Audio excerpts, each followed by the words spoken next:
Beberapa waktu yang lalu banyak berita atau postingan medsos yang mengangkat isu mall yang sepi. Mereka beropini bahwa itu adalah akhir dari mall, bahwa e-commerce sudah menggusur mall. Kenyataannya, pandangan itu jauh dari benarnya. Bisnis mall masih moncer. Bahkan pasca pandemi ini akan semakin digandrungi. Lalu kenapa sebagian mall sepi pengunjung? Di saat yang sama, apa yang membuat sebagian mall-mall lainnya justru semakin ramai? Apa pelajaran penting yang kita, apapun perusahaan, produk, atau industri kita, bisa ambil?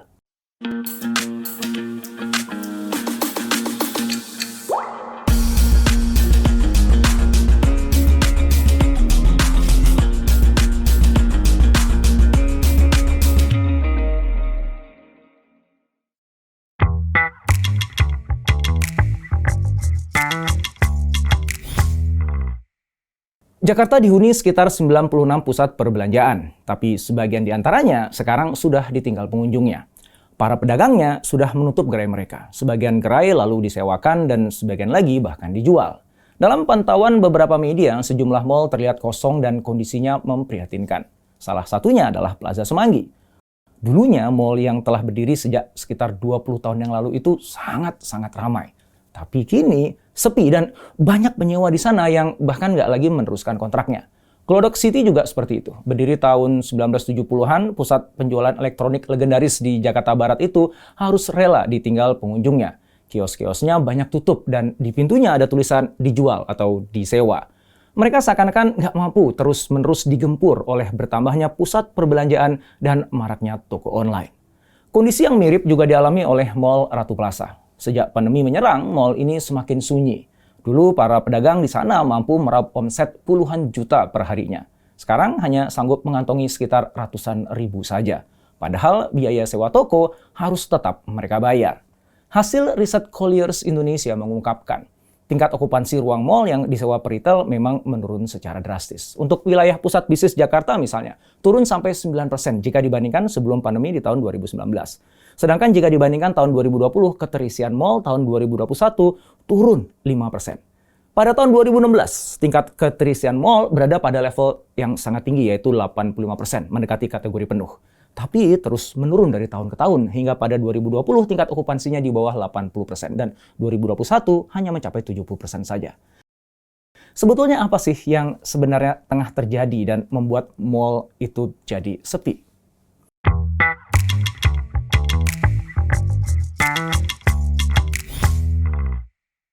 Ada beberapa alasan yang membuat pusat perbelanjaan kini sepi pengunjung. Yang pertama, mal kurang bisa merespon perubahan perilaku pengunjungnya.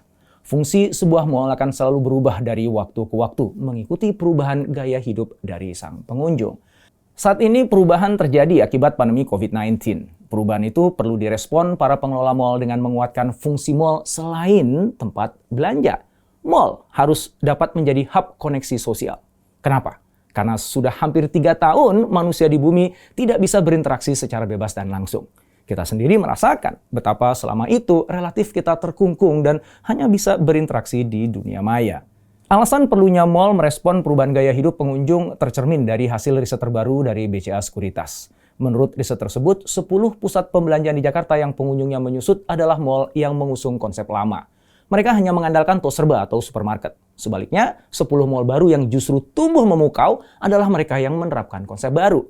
Mal-mal itu telah berfungsi pula sebagai tonggak-tonggak gaya hidup masyarakat urban saat ini. Kedua, persaingan mal sudah semakin ketat. DKI Jakarta adalah provinsi dengan jumlah mal yang terbanyak. Asosiasi Persatuan Pusat Belanja Indonesia APPBI DPD DKI Jakarta mencatat ada 96 mal di Jakarta. Ketatnya persaingan juga karena kemunculan mal baru yang cenderung membuat konsumen meninggalkan mal lama.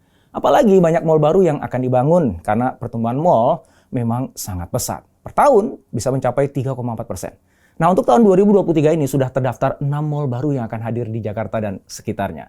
Itu indikasi bahwa bisnis mal memang masih moncer. Ketiga, mal lama semakin kalah bersaing dengan e-commerce. Sebagaimana diketahui, gerai seperti Transmart, Giant, Hero, dan lain sebagainya harus angkat kaki dari sejumlah mal. Itu terjadi antara lain karena toko retail sudah kurang diminati pengunjung. Dari sisi harga, mereka juga kalah bersaing dengan e-commerce. Maklum, para penjual di e-commerce bisa memberikan harga yang lebih kompetitif karena mereka tidak harus menanggung biaya sewa dan membayar pegawai. Meskipun rasio transaksi e-commerce terhadap retail nasional itu hanya di angka 1% aja, tapi tetap aja ya, e-commerce harus diwaspadai sebagai ancaman bagi mall. Ledakannya yang semakin inovatif perlahan mengakuisisi konsumen pusat-pusat perbelanjaan, terutama di kota-kota besar. Yang keempat, mall kurang bisa merespon kebutuhan pengunjung milenial dan Gen Z. Mereka adalah para pengguna aktif media sosial. Mereka akan mengunjungi mall yang bisa membuat mereka memiliki pengalaman menarik dan menemukan spot yang Instagramable. Mall yang tidak berinovasi menyuguhkan tempat yang mereka butuhkan akan ditinggalkan. Padahal mereka itu adalah segmen pasar yang sangat besar. Yang kelima adalah persoalan aksesibilitas dan kemacetan. Kita semua sepakat bahwa lalu lintas adalah masalah serius khususnya bagi warga Jabodetabek ya. Kemacetan membuat mobilitas masyarakat jadi terganggu. Daripada ke mall kena macet dan buang waktu, mendingan belanjanya lewat layanan daring, ya nggak? Apalagi kalau mallnya tidak menawarkan kelebihan apa-apa. Nah, sepinya pusat pembelanjaan tentu akan berdampak luas. Industri pusat pembelanjaan dan retail selama ini berhubungan langsung dengan pemasok dan juga industri yang terkait. Juga banyak menyerap tenaga kerja.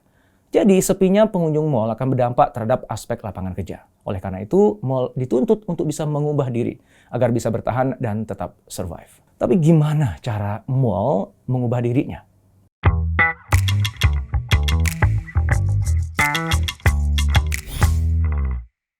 Berinovasi untuk mengubah konsep mall jelas tidak semudah membalikkan telapak tangan. Untuk bisa melakukan alih fungsi, maka pengelola mall perlu melakukan due diligence. Itu yang dikatakan oleh Syarifah Saukat, Senior Research Advisor Knight Frank Indonesia. Artinya, antara pengelola dan investor perlu melakukan uji tuntas atau audit untuk mengantisipasi risiko dari keputusan tersebut.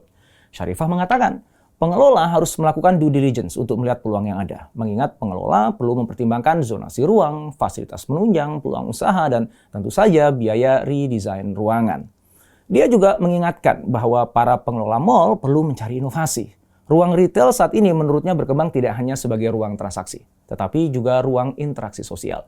Syarifah melanjutkan bahwa memasuki tahun 2023, konsumen retail diberi alternatif dengan model ruang retail baru berkonsep al fresco yang mengusung konsep makan bersama di luar ruangan. Hal senada disampaikan Ferry Yestiadi, founder CEO Blueprint Destinations itu mengatakan bahwa konsep pusat pembelanjaan saat ini harus sudah diganti. Mall bukan lagi hanya sebagai regular shopping center. Ferry mengatakan, ke depan masalah desain menjadi penting dalam membangun pusat pembelanjaan. Saat ini, tren konsumen adalah pusat pembelanjaan yang unik, yang bisa memunculkan inspirasi.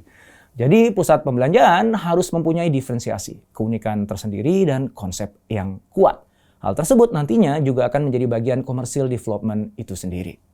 Nah, sekarang kita lihat ya, apa aja sih yang sudah dilakukan oleh para pengelola mall, khususnya di Indonesia.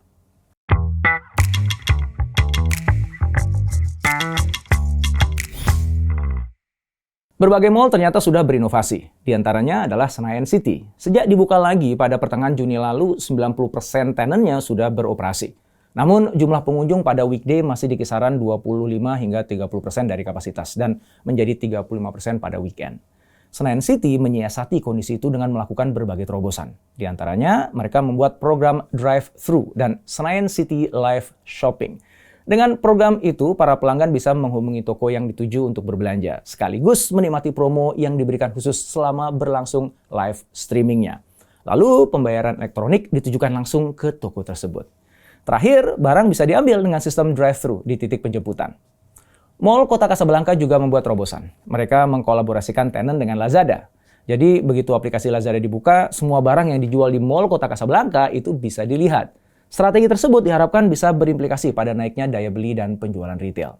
Kota Kasablanka juga berusaha menghadirkan tenan-tenan yang happening, lalu menggelar kegiatan-kegiatan yang mengakomodasi kebutuhan pengunjung seperti travel fair, movie, dan lain sebagainya.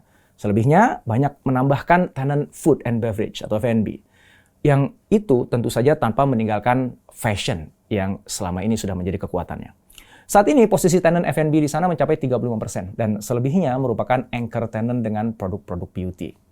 Sedangkan mall lain seperti Ion, Green Pramuka Square atau Central Park lebih menonjolkan fasilitas nongkrong ketimbang toko-toko pakaian.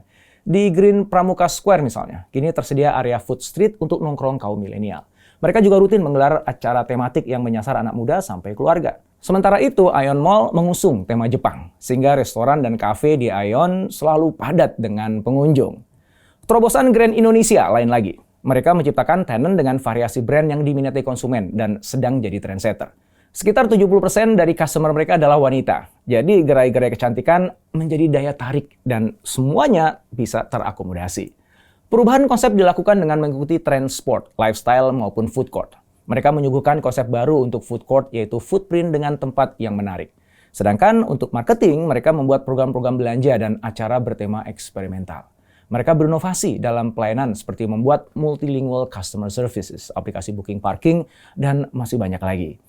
Berikutnya ada Lippo Mall Puri yang baru-baru ini menyediakan layanan Park and Dine. Mereka menyulap parkiran khusus di Sky Garden Lippo Mall Puri menjadi Park and Dine. Di lokasi itu, pengunjung bisa menikmati hidangan restoran di dalam mobil sambil melihat pemandangan senja dan malam kota Jakarta. Ragam fungsi mall juga ditunjukkan oleh Mall Neo Soho, Jakarta Barat. Tempat itu menjadi living planet indoor terbesar di Indonesia karena menyuguhkan wisata Jakarta Aquarium dan safari di dalamnya.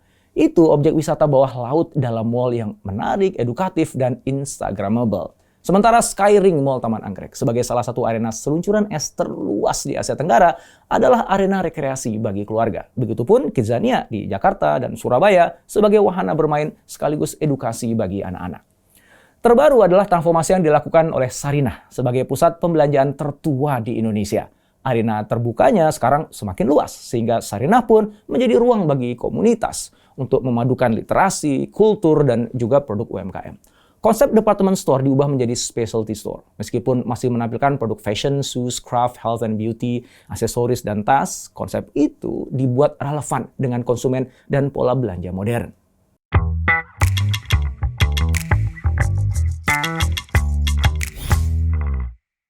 Semua perusahaan, apapun industrinya, bisa mengambil beberapa pelajaran penting dari kajian fenomena mall sepi dan mall yang ramai ini.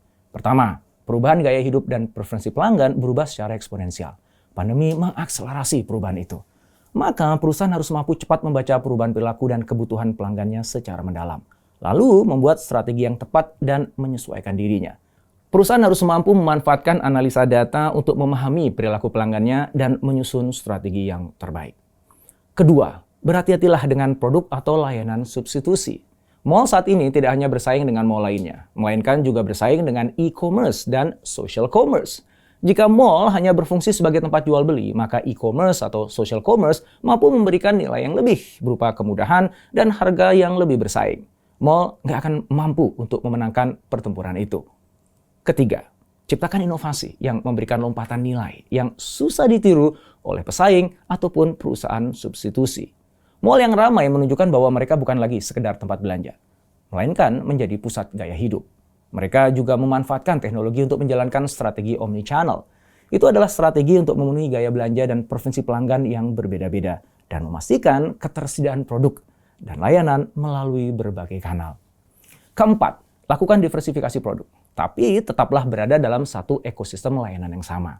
Tujuannya adalah untuk menawarkan produk dan layanan yang beragam sebagai upaya memenuhi kebutuhan pelanggan yang berbeda-beda, serta mempertahankan daya tarik. Fungsi mall kini semakin luas. Selain menjual produk, mall juga menghadirkan tenan F&B, rekreasi keluarga, tempat bermain anak, dan layanan lainnya. Perubahan perilaku dan referensi pelanggan tidak hanya terjadi untuk perusahaan yang bergerak di B2C atau business to customers, melainkan juga untuk B2B, business to business. Pelanggan B2B sekarang lebih memperhatikan nilai tambah dari produk dan layanan yang ditawarkan, seperti pelatihan dan juga dukungan purna jual. Pelanggan B2B juga mulai memperhatikan pengalaman pelanggan yang ditawarkan oleh perusahaan, seperti kenyamanan dan kemudahan saat berinteraksi dengan perusahaan. Meskipun harga masih menjadi faktor penting dalam pembelian B2B, pelanggan juga memperhatikan kualitas produk dan layanan yang ditawarkan. Nah, selain itu, pelanggan B2B sekarang ini lebih memperhatikan transparansi, juga privacy, dan akuntabilitas dalam bisnis, seperti pemahaman tentang sumber bahan baku dan juga praktek lingkungan yang baik. Kesimpulannya, adaptasi dengan preferensi pelanggan yang berubah adalah hal yang esensial dan juga eksistensial bagi keberlangsungan dan keberhasilan bisnis. Teruslah berinovasi dan pahami kebutuhan pelanggan, karena adaptasi dan inovasi adalah fondasi dari setiap usaha yang berhasil. Tanpa adaptasi, kita akan tenggelam di tengah arus yang berubah. Namun dengan terus beradaptasi dan juga berinovasi, maka kita dapat memastikan bahwa bisnis kita tidak hanya bertahan, tetapi juga berkembang dan membawa kebahagiaan bagi pelanggan dan masyarakat. Seperti kata Henry Ford, kebiasaan tidak bisa membawa perubahan. Hanya kebiasaan baru yang dapat melakukannya.